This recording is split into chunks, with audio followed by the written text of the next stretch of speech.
que a gente se propõe a falar hoje é sobre essa boa notícia que nós damos, ou a palavra evangelho, que significa boa notícia, boas novas.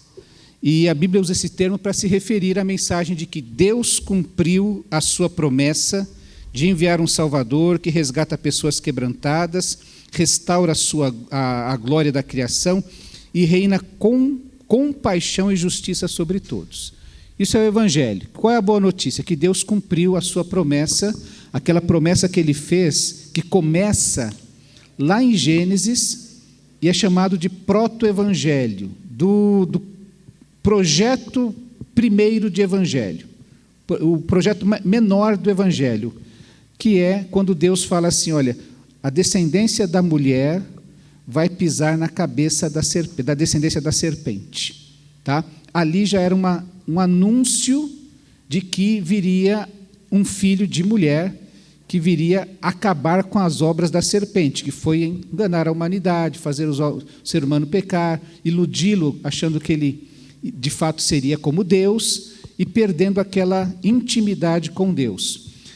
É importante a gente entender isso, porque até o capítulo 3 de Gênesis é o que a gente pode entender daquilo que é o projeto de Deus. Depois dali, tudo que acontece, que a Bíblia registra, que as Escrituras registram, está manchado pelo pecado.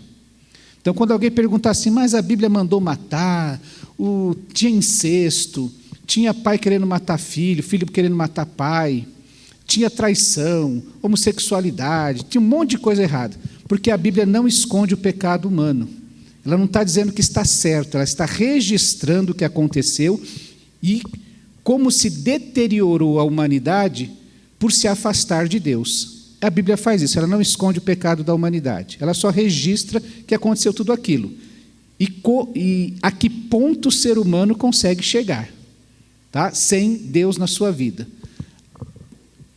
Ele mostra isso para mostrar como é que Deus, no meio da história, vem dirigindo a história para que aquele descendente da mulher finalmente resolva o problema do pecado. Ainda que a pessoa diga assim, eu não tenho pecado, eu não acho que é pecado, a Bíblia registra que é pecado. Tá? Então, nossa boa notícia, aquilo que está resumido ali quando Paulo escreve a Timóteo, Cristo veio ao mundo para salvar os pecadores.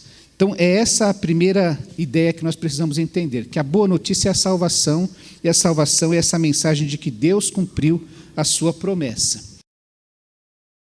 E aí, aquilo que Deus quer, Ele provê. Deus decidiu, como nós já aprendemos aqui, Deus podia ter acabado com Adão e Eva, construir outro, vou fazer outro planeta, outro casal, vou começar do zero. Mas Ele decidiu, por sua graça, resgatar aquele casal. Ele falou, o pecado não vai dar a última palavra nesse caso. Então, Ele promete esse descendente da mulher que vai resolver aquele problema. É um Deus absolutamente santo, e todo mundo que não atinge o padrão de Deus é chamado de pecador. Pecador é o faltoso. Ele falta chegar naquele padrão de Deus. Isso também é muito importante a gente entender, porque na igreja não tem ninguém santo como Deus. Todos nós somos pecadores, porque a todos nós falta algo para chegar, para atingir o padrão de Deus. E quando a gente está numa igreja como nós aqui, é por isso que a gente precisa olhar para Cristo como modelo. Ele é o modelo de perfeição. Se eu olhar para a Stephanie, para a irmã Raquel, para o irmão Antônio, para o irmão Renato, para qualquer pessoa, eu vou descobrir que ele está faltoso. E ele falta em alguma coisa que às vezes eu tenho. Eu leio muito a Bíblia, o irmão fulano não sabe nem achar salmos, não é? Mas às vezes ele ora mais do que eu. E aí cada um tem alguma coisa boa, mas também tem seus defeitos. E é por isso que a gente não deve se comparar um ao outro. Mas se todos nós olharmos para Cristo, Ele é o padrão de perfeição, porque Ele nos apresenta esse Deus santo. Todos nós somos pecadores, somos faltosos. E ao pecar, nos tornamos diferentes do que Deus planejou para nós. Vou pedir para a Stephanie abrir em Romanos 3, 23, o Jonatas Tiago 2, 10, a irmã Maria, 1 Pedro 1, 16, Irmão... É que ele está com a Bíblia aí, né? Tá. Efésios 4:30. Ricardo. Gênesis 1, 26, 27. A Elke. Romanos 3, 10. Cirineu, Romanos 5, 12. E o irmão Nelson, 1 João 4, 19. Só para a gente ter essa panorâmica. Ao pecar, todo mundo se tornou diferente daquilo que Deus havia planejado para nós. O que tem lá, Romanos 3, 23? Todos pecaram e estão afastados da presença gloriosa de Deus. Todo mundo pecou, não há um santo sequer, todo mundo está destituído, perdeu a glória de ter aquele relacionamento pessoal perfeito que tinham Adão e Eva lá no paraíso. Tiago 2,10. Porque quem quebra um só mandamento da lei é culpado de quebrar todos. Então aqui, se você pegar os 10 mandamentos, cada um falha em pelo menos um. E quem quebra um dos mandamentos, quebrou toda a lei. É esse o raciocínio bíblico. Tiago está falando aqui, daqueles que gostariam de se comparar uns aos outros, não é? Que todos pecaram, porque todos pecam em alguma coisa. E quando alguém peca em alguma coisa, quebrou toda a lei. Ele nos fez para refletir a sua natureza divina. 1 Pedro 1,16. Porque as Escrituras Sagradas dizem, sejam santos porque eu sou santo. É interessante que Deus no Antigo Testamento, Pedro está citando no livro de Levíticos, diversas vezes Deus fala, vocês vão fazer dessa maneira, tal, tal, vão fazer isso porque eu sou santo. E esse é o argumento de Deus para o povo seguir. Depois a gente vai entender um pouquinho melhor. Mas qual é o padrão que nós temos que ter? Deus, vocês vão ser santos, não é porque o pastor Edivaldo é santo, não é porque tem algum líder do departamento que é santo, é porque Deus é santo. E nós somos uma comunidade que busca o padrão de Deus. Desde o pastor até o irmão que está chegando hoje na igreja. Todo mundo vai olhar para a santidade de Deus. Tá? E nossas culpas ferem a nós e nosso relacionamento com Deus. Efésios 4:30. E não façam com que o Espírito Santo de Deus fique triste, pois o Espírito é a marca de propriedade de Deus colocada em vocês, a qual é a garantia de que chegará o dia em que Deus os libertará. E os pecados, então, não atrapalham somente a nossa vida, mas ferem o nosso relacionamento com Deus. É triste você pensar no Espírito Santo triste com você. Já lhes contei que uma vez eu era moleque, briguei numa festa. Por isso que eu não fico muito bravo com as crianças. A gente brigou lá com o menino, aliás, briguei 2 vezes com ele. Ele tinha o poder de me tirar do sério. Mas eu peguei o pescoço daquele menino. E foram lá apartar tudo e tal. E minha mãe tinha deixado eu ir na casa de pessoas muito queridas nossas. Quando cheguei em casa, minha mãe me deu ela não me bateu naquele dia. Eu tomei algumas surras, mas naquele dia eu não apanhei. Mas ela falou assim com muita tristeza: eu sou uma crente. Olha o testemunho que você está dando. E eu vi no rosto da minha mãe, no olhar da minha mãe, a tristeza por eu ter feito uma coisa errada, que deixou ela muito triste, muito magoada. Porque, eu já falei também, minha mãe sentava, você vai numa festa, eu não vou estar lá, você tem que fazer assim, assim, assim. Dava um rosário, como se diz, né, de como é que eu deveria me comportar. Mas chegou lá, naquele dia, eu aprontei essa. Aí eu fico pensando no Espírito Santo entristecido conosco, com os nossos pecados.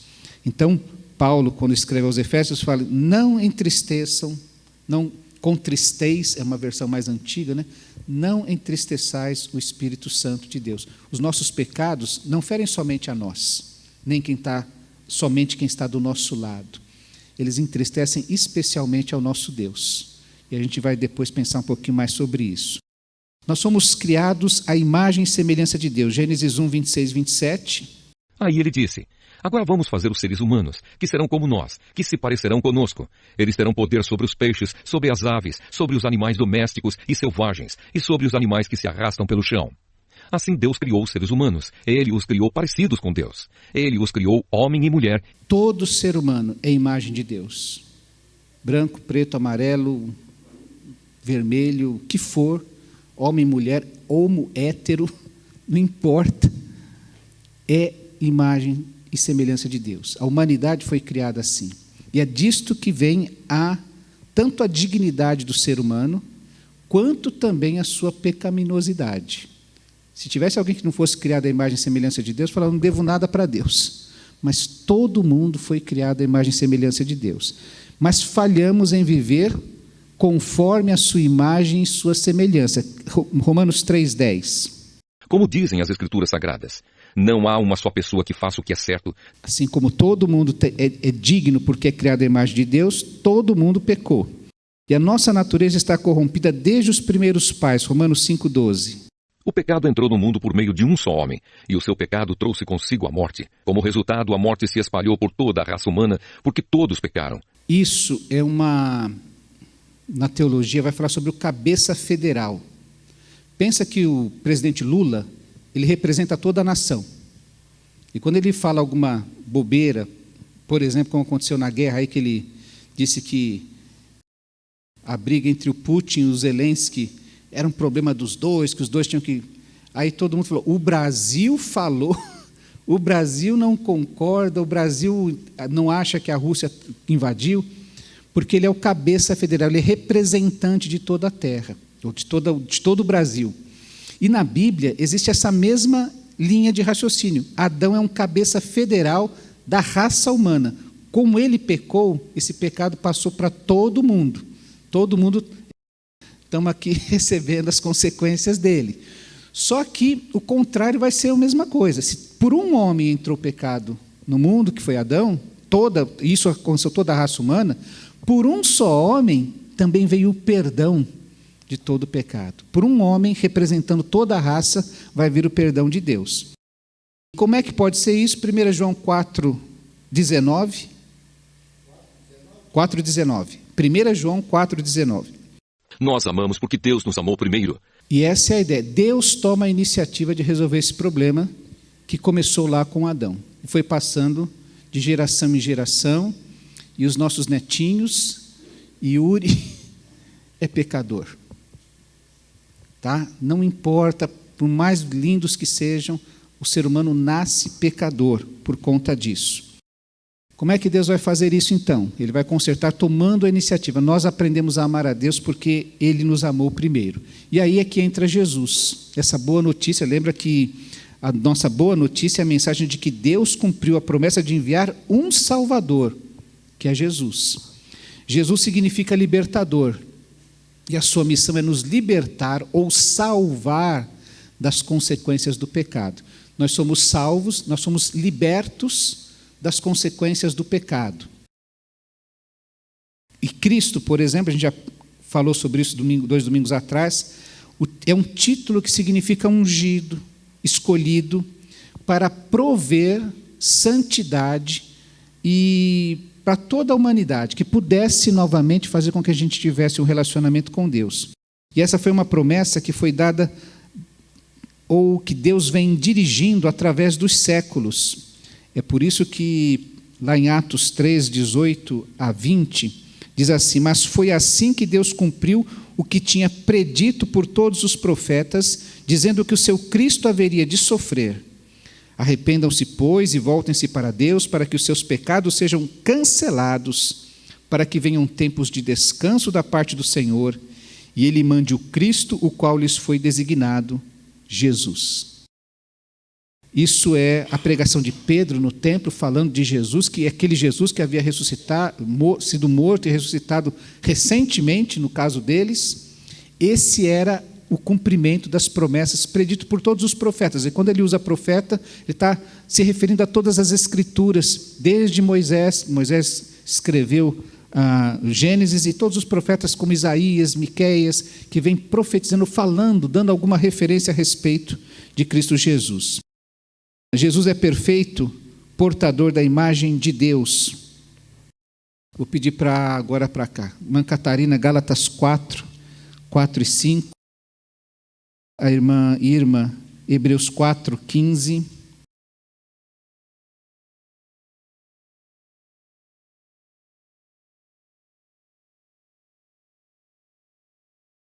Irmã Raquel, Romanos 5, 15 a 19. A gente já até leu esse, né? Não, 12. Rose, Hebreus 9, 26 a 28. Amanda, 1 Pedro 3, 18. Irmã Olga, não? Irmã Rita, então, 1 João 2, 2.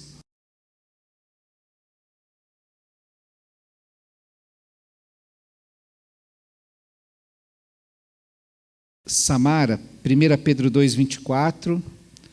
Irmão Lorivaldo, tirou a sorte grande. Salmo 47, 7 a 9. Irmã Marta, 1 João 4, 10. Irmão Renato, Gálatas 3, 13 e 14. Irmã Vilma, Isaías 1, 18. Irmão Antônio, 2 Coríntios 5, 21.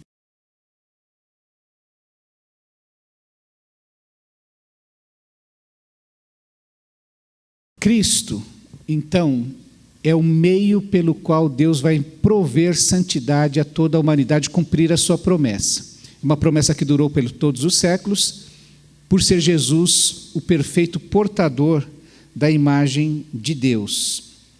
A santidade de Jesus tornou perfeito o sacrifício que ele realizou. Se qualquer um de nós quisesse fazer o mesmo sacrifício de Cristo, morrer na cruz, nós seríamos faltosos, faltaria a nós alguma coisa. Mas Cristo, por ser perfeito, conseguiu realizar um sacrifício perfeito. E o que acontece então?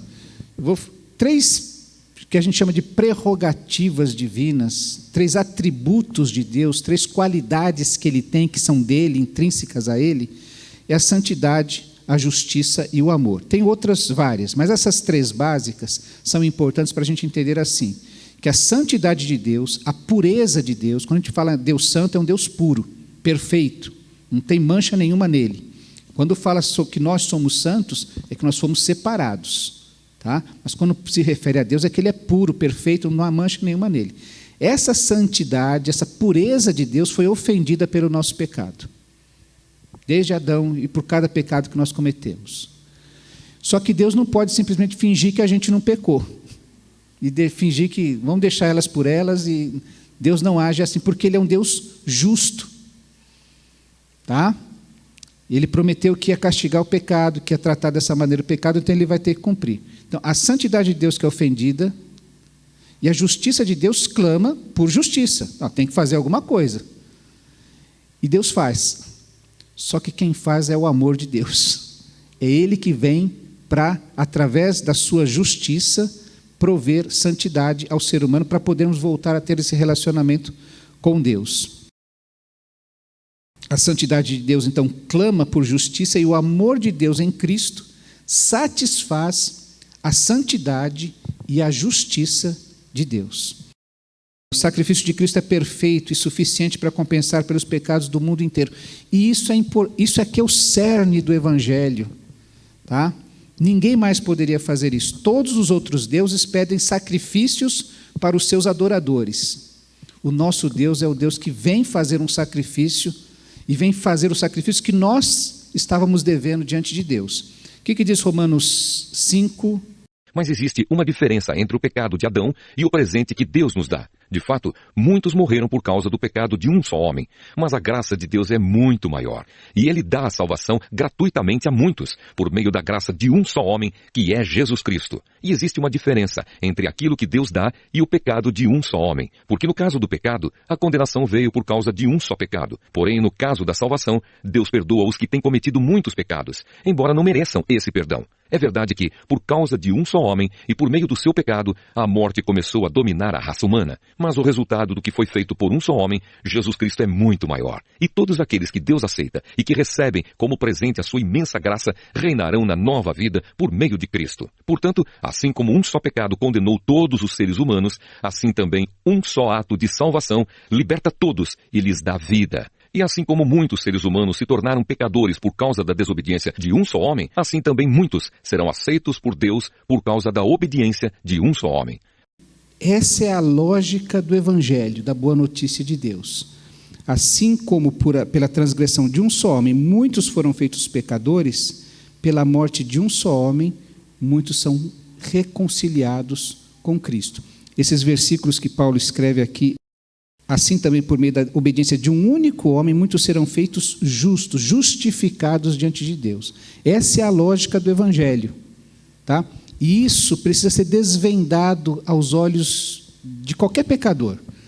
Se uma pessoa se filiar à igreja, se batizar e não compreender este fato, se a sua mente não for aberta para este fato, como Paulo também escreve em Coríntios, quando ele diz, lá no capítulo 5,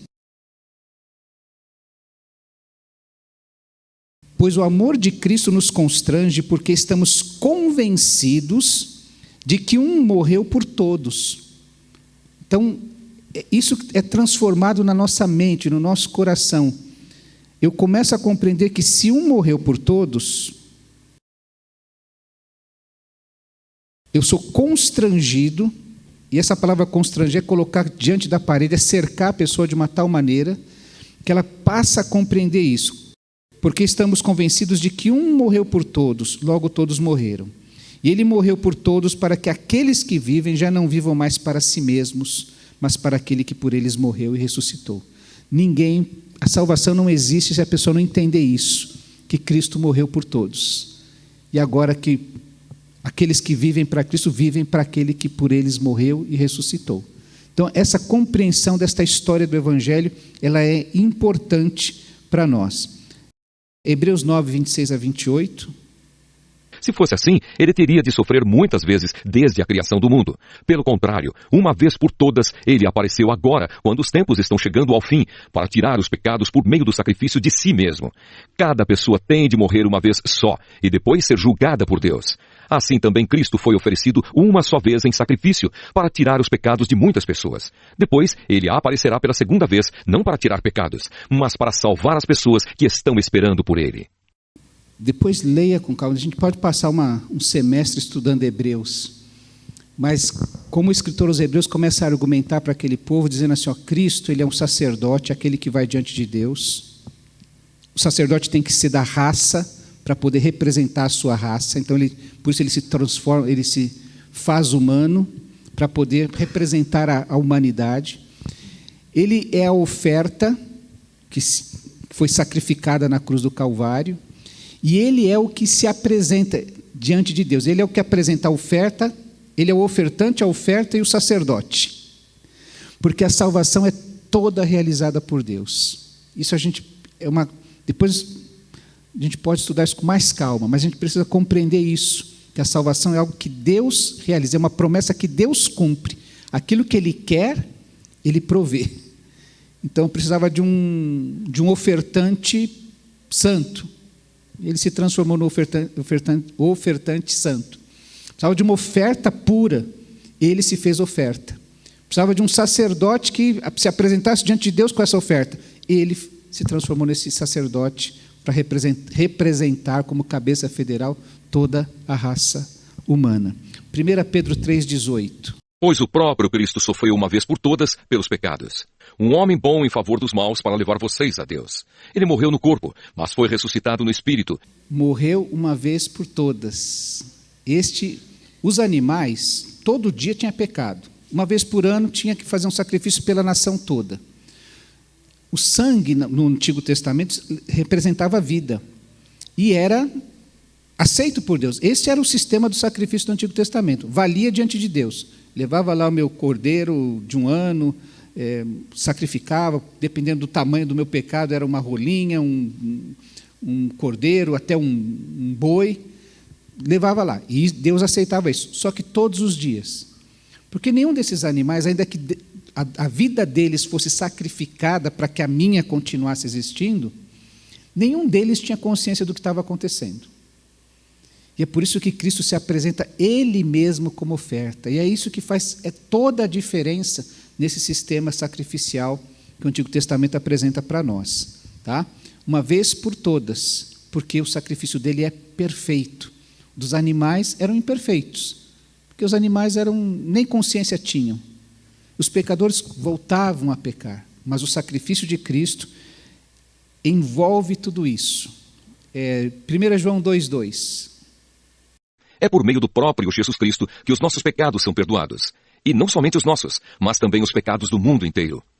Quem sabe o que é propiciação? De vez em quando aparecem umas palavras na Bíblia que a propiciação é uma oferta que substitui.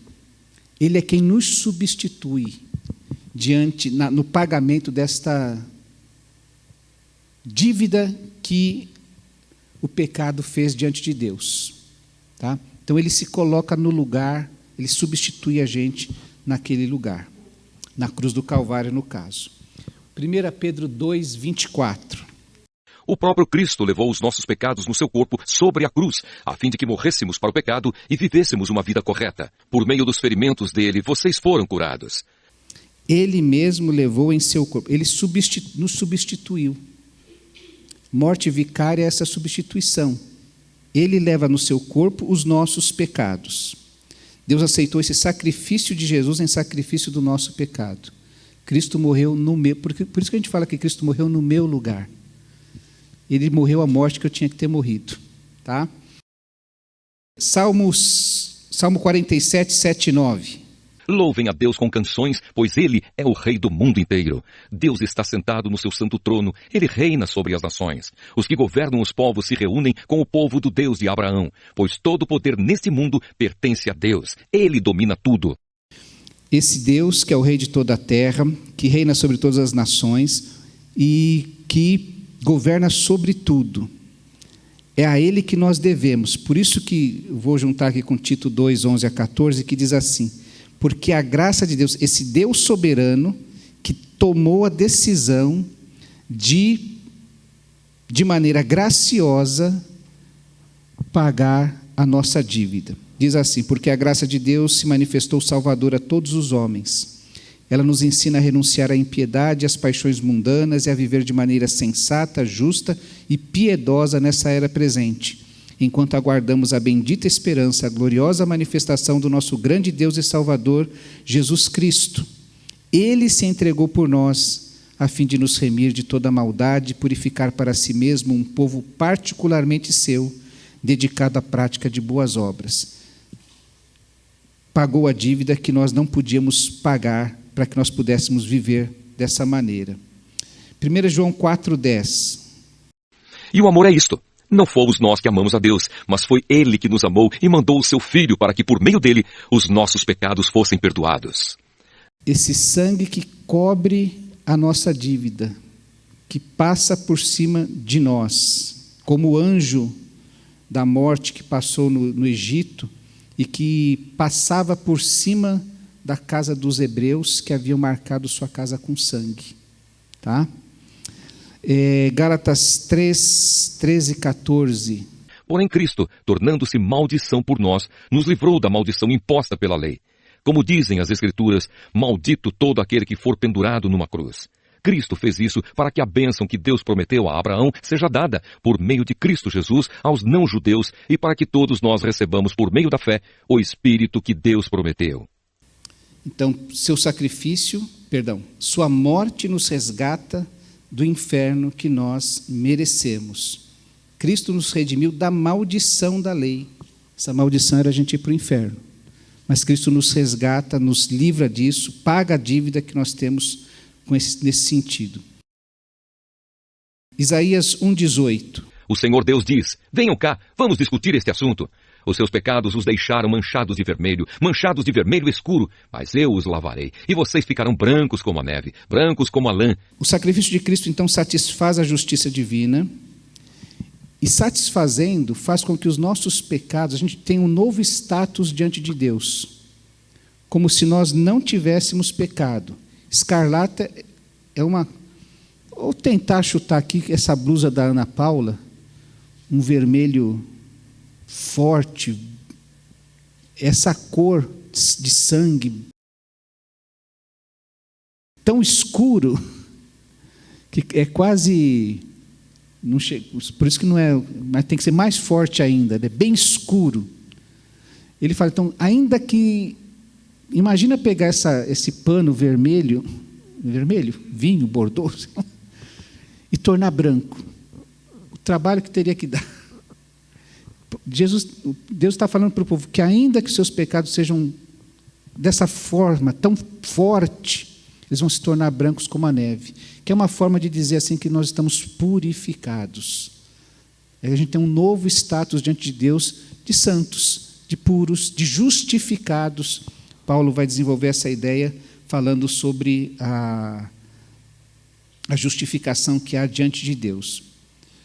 Em Cristo não havia pecado, mas Deus colocou sobre Cristo a culpa dos nossos pecados para que nós, em união com Ele, vivamos de acordo com a vontade de Deus. Isso, meus irmãos, duas coisas. Justificação é o resultado que acontece quando Cristo morre na cruz do Calvário no nosso lugar. Nós somos justificados. Deus nos declara justos. Eu gosto de dizer que Deus pega a nossa ficha corrida lá no céu e bate um carimbão vermelho assim, perdoado, inocentado. Mais que perdoado, está inocentado. Nenhuma acusação há. Nenhuma acusação é válida mais. Nós somos justificados. E o que aconteceu na cruz do Calvário? É que a gente chama de imputação. Cristo é culpabilizado pelos nossos pecados e nós recebemos sobre nós a justiça de Cristo. Ele recebe o nosso pecado e nós recebemos a sua justiça. Imagine que você precisa pegar um crédito em algum lugar, mas a pessoa não te conhece direito. Mas aí ela olha para você e fala: eu sei que você é filho do seu José. Por causa dele, eu vou te tratar dessa maneira. Então, na cruz acontece isso. Olha, se você tiver algum erro, eu vou jogar na conta do seu pai.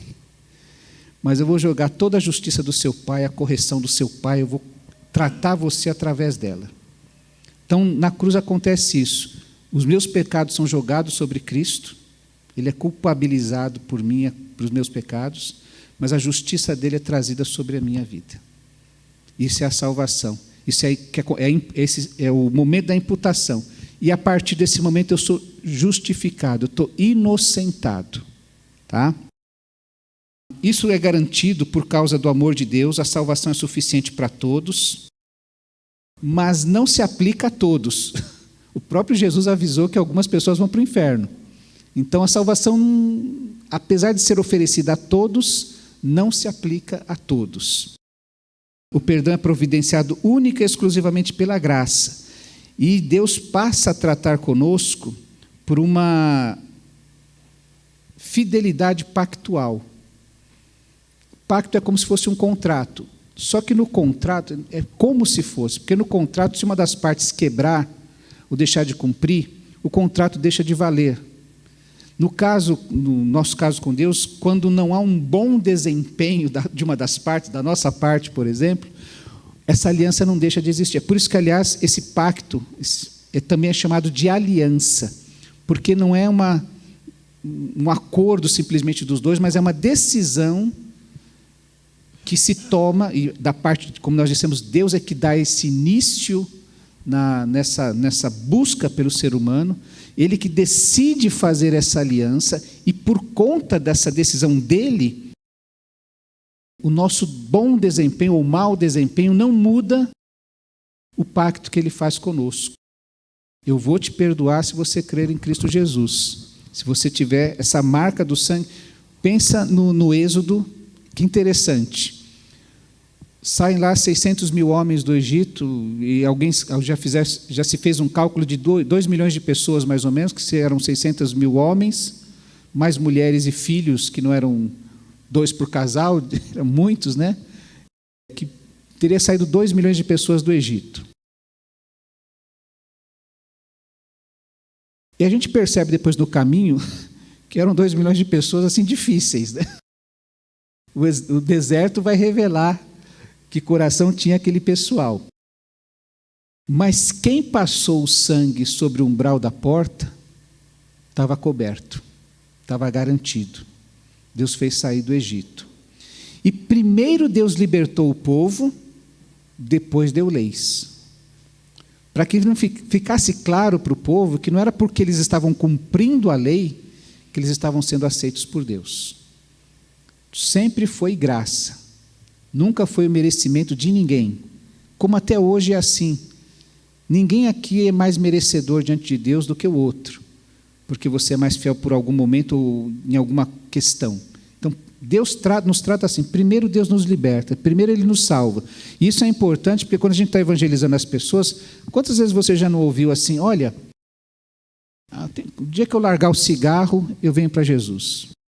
O dia que eu tenho uns problemas para resolver aí, quando eu resolver, aí eu tomo uma decisão. Gente que fica passeando na vida da igreja e não toma uma decisão pelo batismo, porque que eu tenho um negócio para resolver. E não funciona dessa maneira. Porque o dia que eu pagar a minha dívida, lá eu estava com o nome sujo na praça, o dia que eu pagar aquela dívida, aí eu vou me batizar. Não funciona assim. Não é pelo que você merece, é sempre algo que Deus faz por nós. É simplesmente essa fé que é depositada em Cristo Jesus. Ela simplesmente salva aqueles que creem em Jesus. Você não faz nada. Tudo é feito por Deus. Porque quem equilibra a balança, pecamos. Tem uma cena nos 10 mandamentos que eu acho tão interessante. Ramsés, que é o filho de Faraó, acusa Moisés de estar traindo a confiança do Faraó.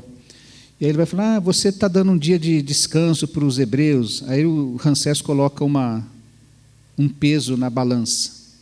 Eles estão chamando você, estão gostando muito de você. Ele coloca outro pezinho na balança. Tudo mostrando que Moisés estaria fazendo realmente uma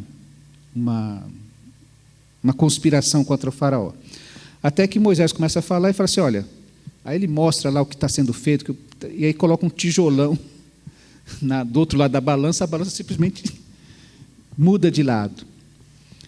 O que equilibra a nossa balança? Nós temos uma dívida com Deus, então a nossa balança, como acontece lá no livro de Daniel, né? Pesado fostes na balança e fostes achado em débito, né? Nossa balança está assim, nosso pecado está deixando a nossa balança lá embaixo. Quem equilibra essa balança, ou quem nos coloca favoráveis a Deus, é o sacrifício de Cristo, não é a nossa fé. Não é, olha, entenda isso. Eu preciso crer no sacrifício. Porque quem equilibrou, eu preciso crer que o sacrifício de Cristo equilibra essa balança. Tá? Cristo já fez isso, eu só preciso crer. É por isso que a gente fala de você convidar a Cristo, aceitar o sacrifício que Cristo fez por nós, porque está feito. Você não tem que fazer nada, você tem que acreditar que o que Ele fez é suficiente diante de Deus. Que todos esses versículos que nós lemos, que esse raciocínio bíblico é verdadeiro. É ter fé naquilo que Deus fez. Essa é a parte do ser humano. Essa fé em Cristo, e isso se chama fé salvífica. Expressa a total entrega do ser humano a Deus e confessa que não existe nada a nosso respeito que pudesse fazer com que Deus nos amasse. Eu creio nisso. Então, não é porque eu sou um bom marido, porque eu pago minhas contas em dia, porque eu sou bom cidadão, porque eu sou bom filho, bom pai, seja lá o que for, porque eu ajoelho no milho, porque eu faço novena, nada disso. Eu descobri que a única coisa que faz com que a minha balança se estabilize diante de Deus é o sacrifício que Cristo fez por mim, que foi aceito por Deus. Porque tudo que Deus provê, Ele realiza. E, por fim, podemos descansar em Cristo. Não dependemos da nossa fé em Cristo, mas no seu amor por nós. Meus irmãos, não sei se você já passou por isso. Momentos em que você... Tem até um hino muito bonito que fala, quando a minha fé vacila e falha. A nossa fé falha. A nossa fé duvida, será que Deus me aceita? Será que Deus me perdoa de novo? Nós dependemos da nossa fé, não dependemos dessa nossa fé, de que eu sou um homem de fé, mas de que Deus me ama. Então, quando eu duvido de que Deus vai, que eu sou, e toda hora a gente pensa nisso, né? Que, eu pequei de novo, Deus, eu não sei se o Senhor vai me perdoar de novo. eu tenho uma promessa de que Deus me ama, que aquele sacrifício de Cristo foi perfeito por todos os pecados que eu já cometi e haverei de cometer. Nós confiamos na misericórdia infinita e inabalável de um Deus onipotente, que é aquilo tudo que a Bíblia está falando. Mas por que Deus fez isso? Olha, pensa comigo, né? O nosso Deus desceu do céu, se tornou um ser humano, sofreu as nossas dores, todas as nossas limitações, morreu na cruz do Calvário, porque quis morrer, depois venceu a morte. Isso é muito poder. Esse Deus soberano que o salmista já cantava lá no Antigo Testamento. Confiamos na misericórdia infinita e no inabalável poder de Deus. Deus é poderoso para fazer isso. Outros 3 atributos de Deus, né? Onipresença, onisciência, onipotência. Deus pode todas as coisas. E é porque Ele pode que Ele fez isso e nos garante isso. Descobrimos uma doce e surpreendente paz. Lá em Romanos 5 diz assim: tendo sido, pois, justificados pela fé, declarados justos pela fé, temos paz com Deus por nosso Senhor Jesus Cristo. Quem traz esta paz com Deus? Paulo fala em Colossenses que antes nós éramos inimigos de Deus no nosso entendimento. Então essa pessoa maravilhosa que a gente conhece, parente da gente, amigão de anos da gente, a Bíblia diz que ele é o inimigo de Deus enquanto ele não se voltar o seu coração para Deus. E a única maneira de ter paz com Deus, deixar de ser inimigo de Deus, é através do nosso Senhor Jesus Cristo, por meio de quem obtivemos acesso pela fé a esta graça, na qual agora estamos firmes e nos gloriamos. Eu me agarro no fato de que Deus é gracioso, poderoso, e eu me glorio nisso. Quando o diabo chega para mim e fala assim: você não merece, eu falo: mas é pela graça, porque Deus decidiu fazer isso por mim. E eu me agarro nessa verdade. E descobrimos também a aceitação divina. Lá em Efésios capítulo 2, diz assim: ele veio e anunciou paz a vocês que estavam longe e paz aos que estavam perto. Pois por meio dele, tanto nós como vocês temos acesso ao Pai por um só Espírito. Deus nos aceita. Lembra que o sacrifício no Antigo Testamento, o sangue, só o sacerdote podia entrar naquele santo dos santos, naquele lugar reservado, para fazer uma oferta anual diante de Deus, pedindo perdão pelos pecados do povo, e que Cristo, quando morreu na cruz, aquele véu que separava o lugar santo do santíssimo foi rasgado. E eu descobri esses dias que aquilo não era uma cortina de voal, né, que é um pano fininho, não é? Leve. Era uma cortina de quase 10 centímetros era um tapete, na realidade, que separava de quase 10 centímetros podia chegar a 10 centímetros de espessura, né? E aquilo lá foi rasgado. Não era talvez uma criança entrou desapercebidamente lá e rasgou. Tinha que ter muita força para rasgar aquilo. E é o sacrifício de Cristo que nos permite ter acesso direto ao Pai. É o que Paulo está falando aqui. Nós então, ele veio e anunciou paz, e por meio do seu Espírito temos acesso direto ao Pai. Aquilo que fala em Romanos capítulo 8, sobre o Espírito estar a interceder por nós, com gemidos inexprimíveis, e que Cristo está até hoje a interceder por nós, e nos leva à presença do Pai. Por fim, quero terminar dizendo que Deus provê e aperfeiçoa. O Evangelho de Cristo, então, que salva os pecadores, ou que nos salva dos pecados passados, e assegura a eternidade com Ele. Lembra lá 3,16, porque Deus amou o mundo de uma tal maneira que deu o seu Filho unigênito para que todo aquele que nele crê não pereça, mas tenha a vida eterna. Ele nos salvou, e quem crê já tem a vida eterna. Jesus continua falando isso. Quem crê já tem a vida eterna. Quem não crê, infelizmente, está perdido.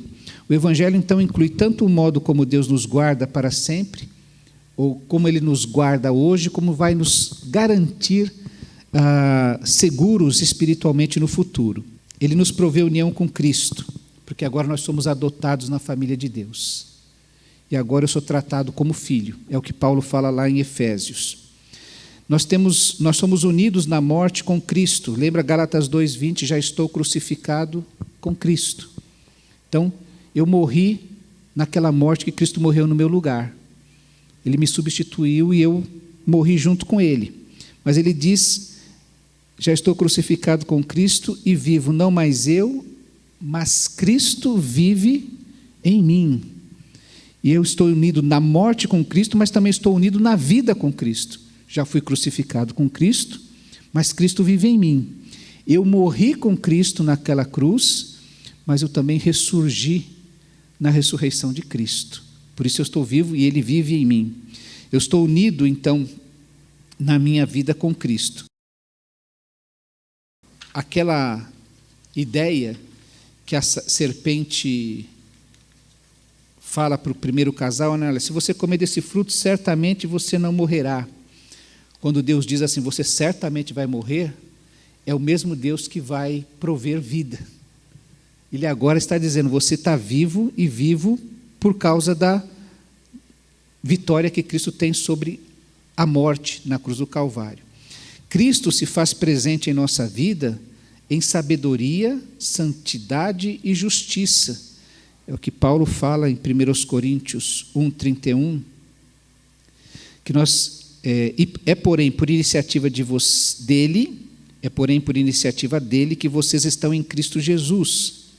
Iniciativa de Deus que vocês estão em Cristo Jesus, o qual se tornou sabedoria de Deus para nós, isto é, justiça, santidade e redenção.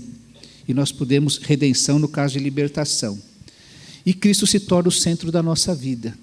Isso tudo é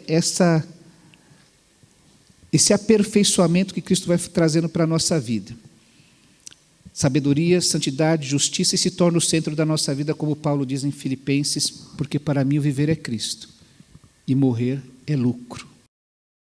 Quais são os nossos privilégios? Então, essa filiação diante de Deus, uma segurança perpétua, uma proteção perpétua com relação ao inferno, estamos livres do inferno.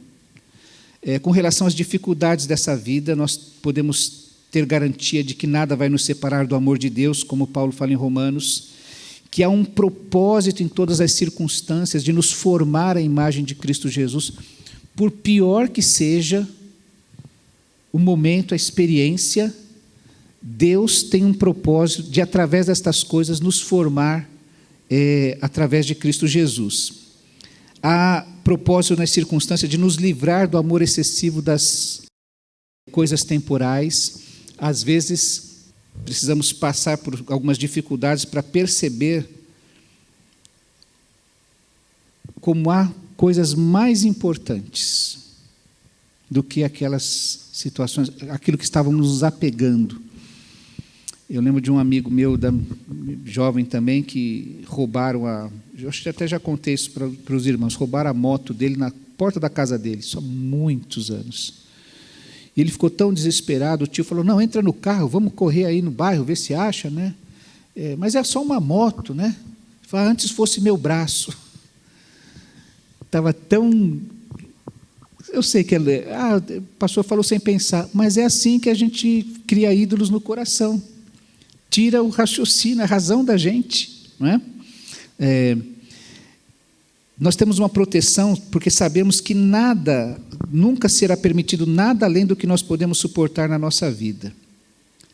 Difícil lição de aprender, mas é a verdade que a gente vai aprendendo passando pelas circunstâncias. Nunca seremos afastados da presença amorosa de Deus sobre a nossa vida e, frequentemente, Ele nos dá bênçãos que fortalecem o nosso coração diante das dificuldades que enfrentamos. Seremos protegidos perpetuamente. Recebemos poder pessoal na salvação, entendemos que as coisas concorrem para o nosso bem e recebemos constância nas circunstâncias.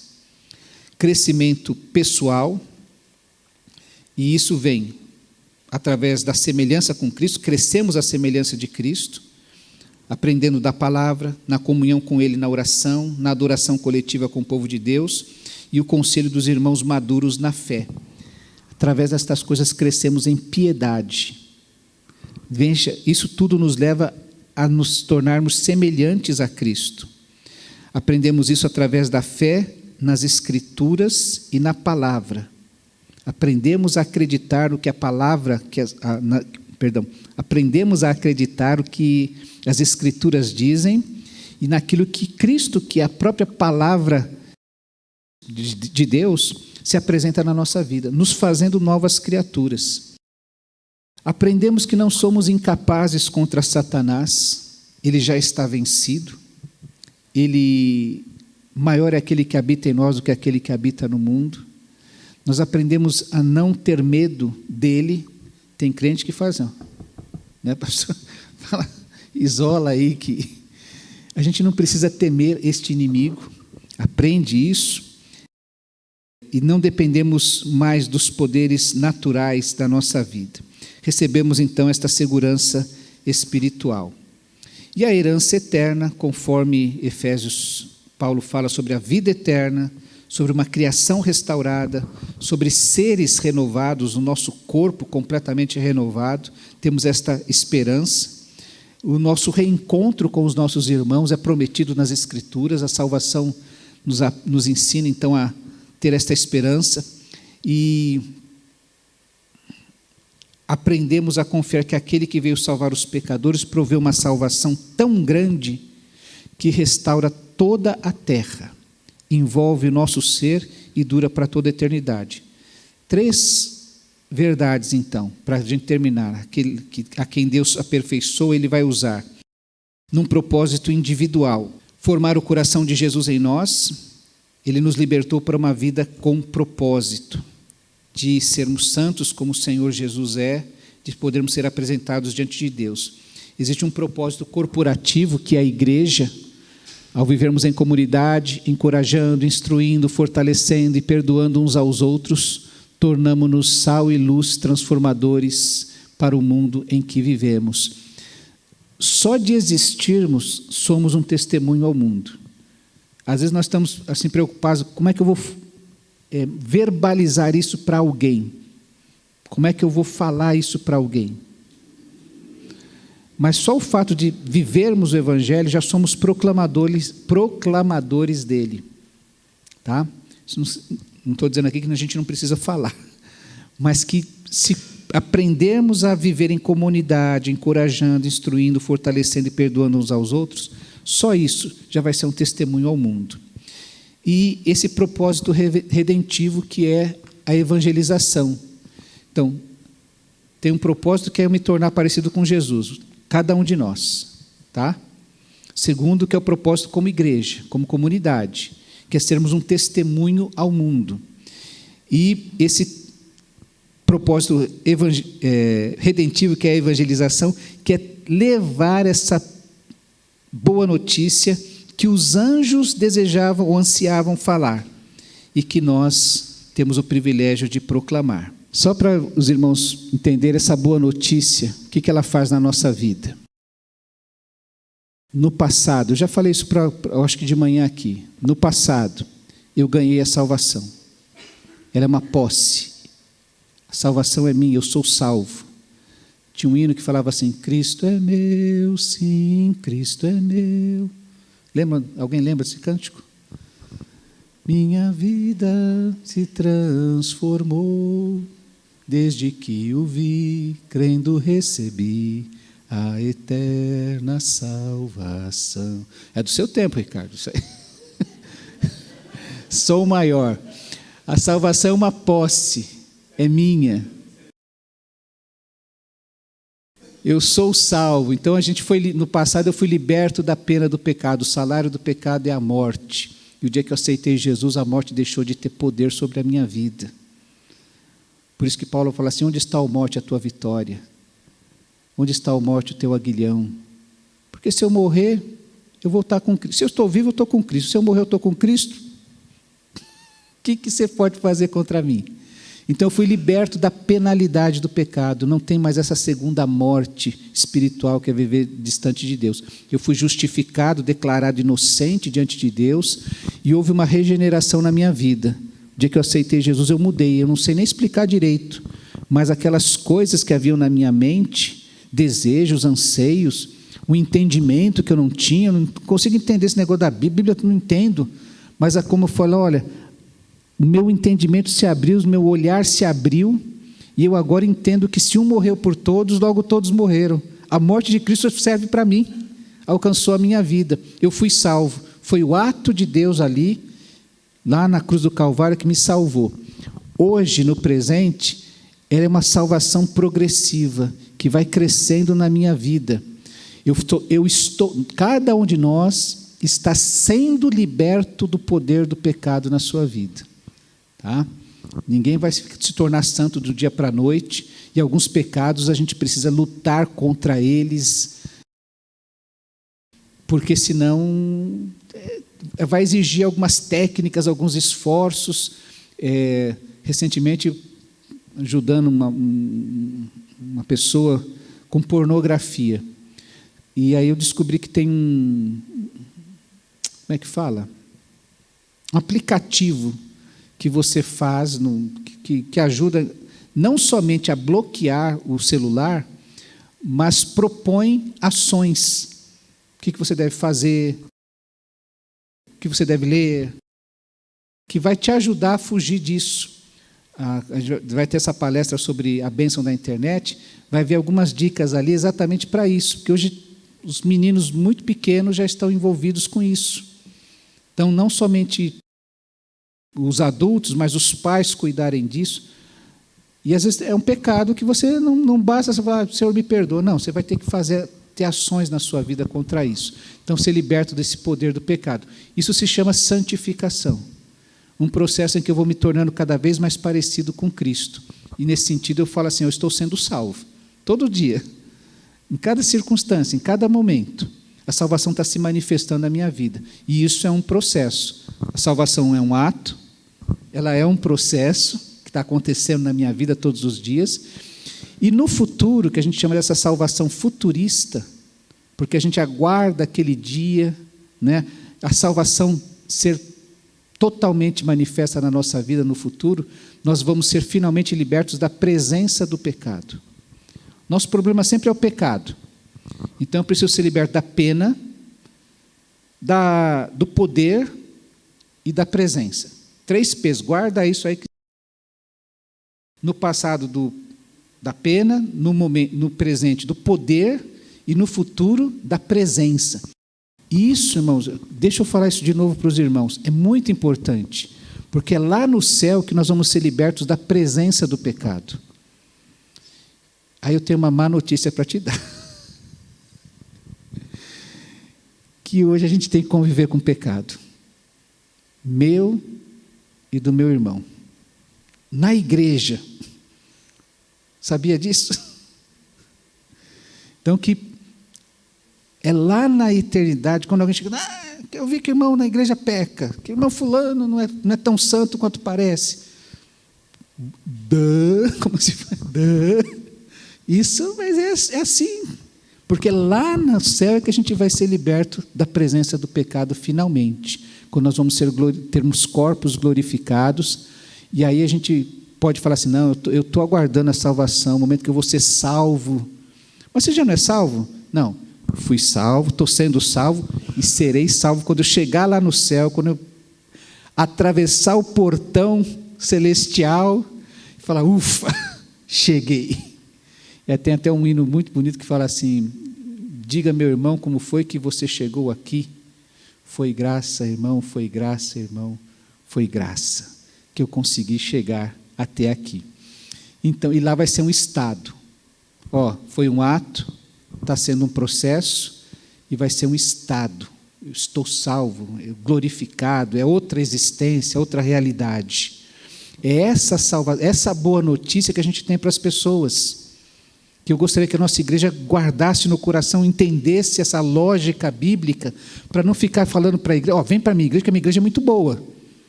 Aí a gente chega aqui e encontra o pastor Edivaldo. Esqueceu de me dar parabéns no meu aniversário, meu. Pô, né? Não é? Aí você é isso que faz com que as pessoas se desiludam com o Evangelho, não com o Evangelho de Cristo, mas com a igreja, porque a igreja tem um monte de gente em processo. Mas se a gente pedir para essa pessoa, olha, entenda o que Cristo fez por você, ela vai aprender a amar Jesus. Jesus não falha, Jesus não decepciona, Jesus é poderoso. Aí, olha, pode acontecer o que acontecer, o pastor Edivaldo pode abandonar a fé. Essa pessoa fala, eu amo meu Jesus, não o pastor Edivaldo. Tá? Não, a igreja não está mais aquele jeito que ela era. Não tem problema, eu vou continuar amando Jesus, se os modelos, se os processos, se os métodos mudarem. Tá? Entendi. Não sei se foi aqui que alguém contou, de um irmão que nunca mais pisou na igreja porque alguma coisa foi feita de um jeito que ele não gostou. Então ele não deixou de ser crente, mas nunca mais voltou na vida daquela igreja porque foi o palhaço presuntinho. Pronto, tá. Quem veio no EBF eu sabia que eu tinha ouvido em algum lugar. Não é? Contou. Por quê? Porque ama mais os métodos, os processos, não é Jesus. É Jesus que fez. Jesus andou com aquela turma tão difícil, não é? E aprendeu a caminhar com eles, e eles aprenderam a amar a igreja de Jesus e morrer por Jesus, tá? Isso é um desafio para nós.